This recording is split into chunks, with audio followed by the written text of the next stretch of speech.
Chapter 10. When I got home, I told Gus and Bertha about Howard's plan to catch Wishbone. We're going to build a great big trap, I said, stretching my arms out to show how big, with chicken wire from his daddy's workshop. Gus's eyebrows shot up. A trap, huh? I nodded. Well, kind of. More like one of those big dog crates. We're going to put it on the edge of the woods beside the garden shed, and then we're going to stick branches and leaves and stuff in the chicken wire so it blends in. I went on to explain how we were going to put something good to eat inside the crate, and when Wishbone went in to eat it, we'd close the door. He likes meatloaf, Bertha said, and hot dogs, and bologna. She tossed a couple of pieces of fish stick left over from supper onto the floor for two of the cats. Now, I don't want it to rain on your parade, Charlie, but what if that dog isn't friendly to people? What if he bites? What if he has some kind of dog disease? He won't bite. He likes me, I said, ignoring that question about dog disease. Gus, Bertha said, tell Charlie about that dog you had when you were a kid. And then she went and told me about Gus's dog named Skeeter, who used to catch rabbits and bring them home for Gus and his sisters to play with. And one time he climbed the back of a produce truck and ended up all the way down in Hendersonville and showed up on the front porch the next day full of porcupine quills. Right, Gus? Gus nodded. Right. And then one time he dug up a hornet's nest, Bertha said. That dog must have had 9 lives, like a cat. Must have, Gus said. Tell about how he waited for you outside school every day. Bertha scooped up one of the cats onto her lap. Oh, and tell her about how he used to steal chicken livers right out of the frying pan. You're going to bore this poor child to death, Bertie, he said, winking at me. Right, Butterbean? Gus has started calling me Butterbean sometimes. That made me feel like a baby, but I didn't say anything.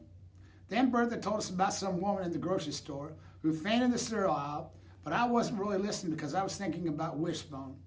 I pictured him waiting at school for me every day. Then he'd run alongside the bus like he'd done that day I saw him fighting. Maybe the bus driver would let him on the bus because he was so smart and would do tricks for all the kids. He'd sleep in my bed every night, and I'd sing Good Old Noah to him. He'd let me put Jackie Raleigh's high school t-shirt on him and maybe even paint his toenails red. I'd teach him to go up to the end of the driveway on Sunday mornings and get the newspaper before church. He'd chase rabbits out of the garden and sit on the porch with us every night. I still had a little niggle about Mama having a hissy fit when I brought him back to Raleigh with me, but I pushed that aside. By the time Bertha went inside to get a box of graham crackers for us, I was so in love with Wishbone I couldn't hardly stand it. I sure hope Howard's plan worked. Let's go set up the sprinkler in the garden, Gus said to me, tugging on his dirty baseball cap. I followed him outside. With 3 cats sauntering along beside us, I helped him untangle the hose and drag it out to the garden. While he attached the sprinkler to it, I walked up and down the tidy rows of pole beans and squash and tomato plants growing bigger every day.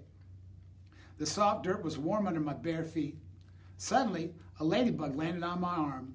I put my finger next to it and let it climb on.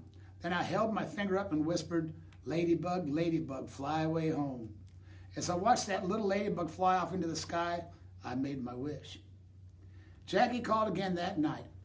She told me she had put those blue streaks in her hair, and now everybody at school was copying her. I swear, Charlie, she said, everybody in Raleigh's got blue streaks in their hair. Then she told me she met some boy who played guitar in a band and had his nose pierced. His name was Cockroach, and her kind of boyfriend, Arlo, didn't like him. Cockroach, I said, because what else can you say to that? But she kept on talking. She couldn't wait to graduate and kiss that school goodbye. She and some girl named Hillelagh might move to Fort Lauderdale if Hillelagh's uncle could get them jobs in his Mexican restaurant. But if that didn't happen, she might go to school to be a dental assistant.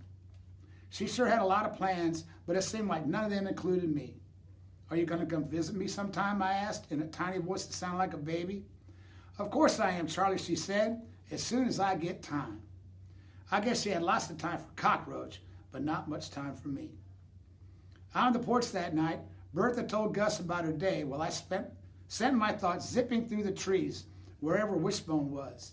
I wanted him to know he didn't have to be a stray like me. I wanted him to be mine. Then my mind wandered to the Odoms. I wondered what they were doing right that very minute. I bet they were all piled on pillows on the floor eating popcorn and playing crazy eights. I bet Mrs. Odom was taping their school papers up on the wall and telling them how proud she was of them.